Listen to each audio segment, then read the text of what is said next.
Texas 79, Oklahoma 69. This is my official reaction to January 31st, 2026 Red River rivalry in basketball.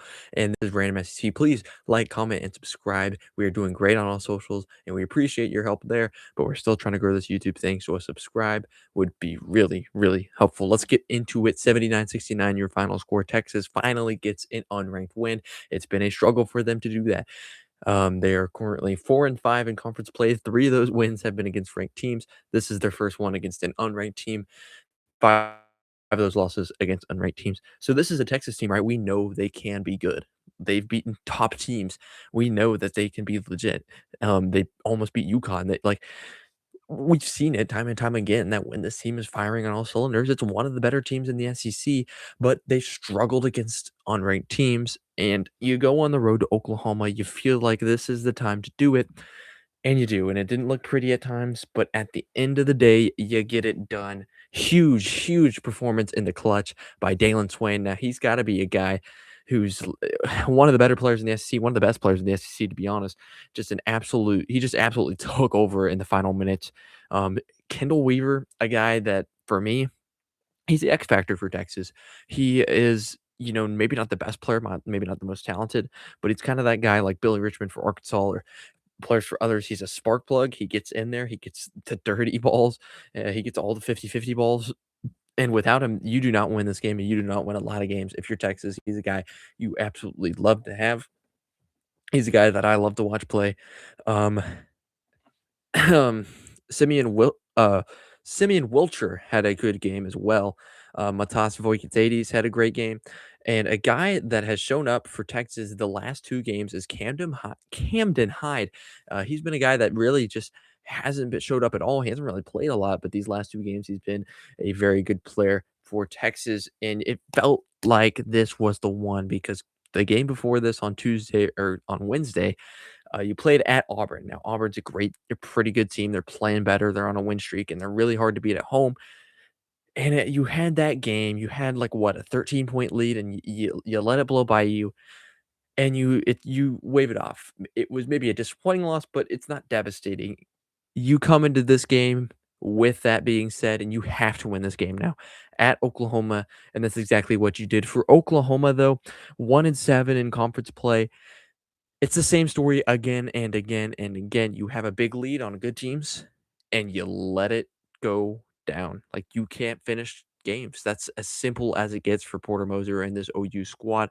How much longer does Porter Moser have? Because it's not looking good this season. I'm not going to say it's a full on bust. I'm not going to say that they don't have what it takes to muster up some sort of comeback in the season, but it's right now for what I think OU should be, it's not up to par.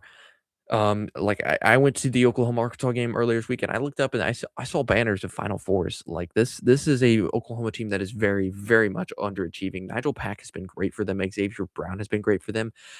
And it's not really that guys aren't stepping up. It's that they can't finish games. They had Arkansas on the ropes, up 13, and they blew that one. They had Texas on the ropes here. I think they were up 15 at one point, and they blew this one. They even had Nebraska, who like a top 5 team. They had them up 15, and they still blew that one in the non-conference. So Oklahoma, you got to find a way to close out games, and that's a pretty tough thing to teach, especially when it keeps happening again and again and again. But also, it gives you a slight bit of hope that we are as good as these teams. We just got to figure out how to finish games. But the story is on Texas in their 10-point win against their rival. You never thought this one was going to be easy. Um, you're going to your rivals arena, and they've been close with just about everyone. So you never thought this one was going to be easy. And you needed a guy to step up in the clutch to finish the game. It was the difference in the game because OU didn't have that guy who was going to step up in the clutch, make those clutch shots. That was Dalen Swain for Texas. He did it again. Another 20-point game, another double-double for Dalen Swain. He's been just absolutely the guy that Texas has leaned on. It's been Tremont Mark in some games, but overall it's been Dalen Swain. But Jordan Pope, another guy, a guy who was on the Texas team last year, but he, at some point, it felt like he was just, it wasn't his day. But at some point in the late second half, he turns it on, and it is exactly what Texas needed. Him, Kendall Weaver, and Dalen Swain in a combination was the difference in this game down in the clutch time. What it like so for Texas, you're 4 and 5 in conference play. It feels like you gotta make the tournament if you're Sean Miller, year 1. You got to at least, make positive steps from what happened last year with Rodney Terry. That just, in my opinion, that seems like what needs to happen. And right now, I think they're on a pretty good trajectory for that path. But when is it going to be taking that next step? I agree. I like what you did here, a road win. This was a very needed step. You've beaten ranked teams, but you got to be consistent. So for Texas, the challenge for you is in these next games to keep winning. It's one of the easier stretches in conference play. I feel like that you can get. Every game's going to be tough, but you got South Carolina, Ole Miss, and Missouri and LSU.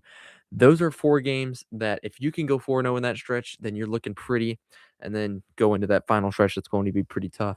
No game is easy in the SEC, but if you're gonna call a stretch easy, this is what it would be. Texas 79, Oklahoma 69 at Oklahoma. Like, let me get this straight, guys. When that place was rocking and that place was full to the brim of Oklahoma fans. I don't know how much it will be from the here on out, but that was a rough environment, a tough environment to win in, and they did. They went in there and they got that W. Great for Sean Miller's squad. Great for Texas. Can they keep it up going into this 4-game stretch where they got some of the easier half of the SEC, but overall, just a fantastic win for Sean Miller and company. And Texas is trying to make their tournament bid seem that much more likely. Thank you for watching my complete reaction. Make sure to stay tuned and subscribe for all of my reactions and much more SEC content in football, basketball, and baseball. And follow us on all socials. Once again, we're doing great on all socials, Instagram, Twitter, TikTok, Facebook, all the deals. But we're still trying to grow this YouTube thing. So a subscribe would really be appreciated. Thank you for watching.